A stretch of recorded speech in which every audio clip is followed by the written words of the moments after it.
resume with Dr. Pack. Back in last year, the president appeared on 60 Minutes. And I realize you don't, you work with the president, for the president you have, not the president you might wish we had. And he made it, he said, and they wanted to clarify.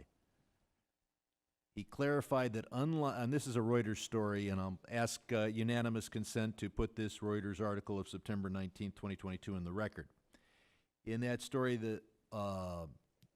the president was asked whether we would commit American men and women to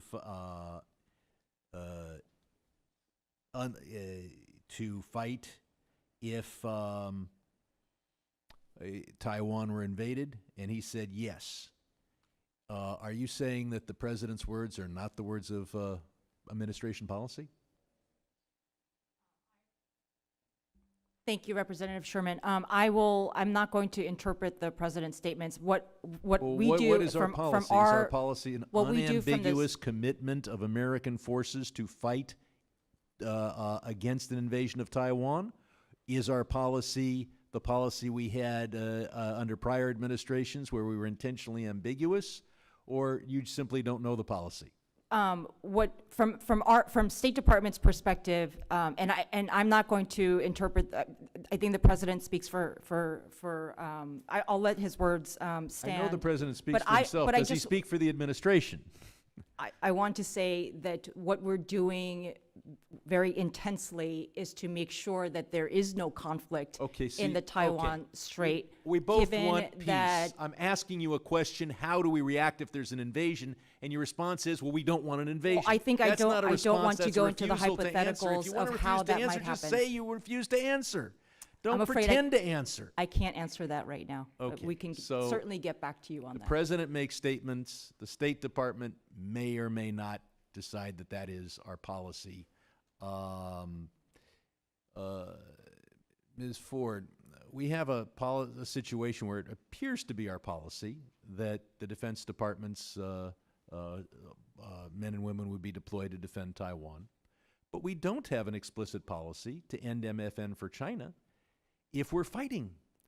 What would the effect on morale be if American Marines and troops and sailors are dying fighting the Chinese on the one hand, but Walmart is importing things from China and making big profits on the same day? Would that have a good effect on American morale? Should we ask our troops to die while our corporations make money and our consumers buy Chinese goods? Would that make sense? I can't tell you what the effect specifically of most favored nation status or not would be. I would say the Department of Defense takes very seriously the morale of our troops, the well-being of our troops. We never want to see them in harm's way, and I think that's why we're very what effect it would have on our troops if corporations are making billions importing goods from China on the same day when our Marines and sailors are dying in the Taiwan Straits. Would that have an effect on morale? Yes or no, or you don't know?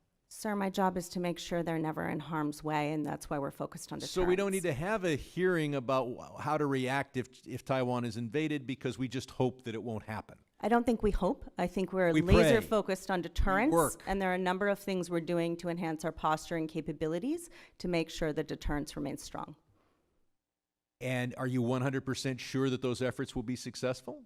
I am very confident that deterrence is strong today, and we are doing what we need to do to make sure it remains strong. You're not 100% sure that the deterrence will be successful, and you refuse to respond how we will react if the deterrence is unsuccessful. The most important part of deterrence is to identify for the Chinese what our response would be, and you won't even tell me that it's illogical and harmful to morale to make billions in trade on the same day when our troops are dying in the Taiwan Straits. It sounds like, other than telling me that you don't want Taiwan invaded, you don't want to answer any questions, and that's fine if you would just be honest enough to say you don't want to answer any questions. Although why you would come here and testify is up in the air. Admiral, I do have one question for you, and this is on the dovish side.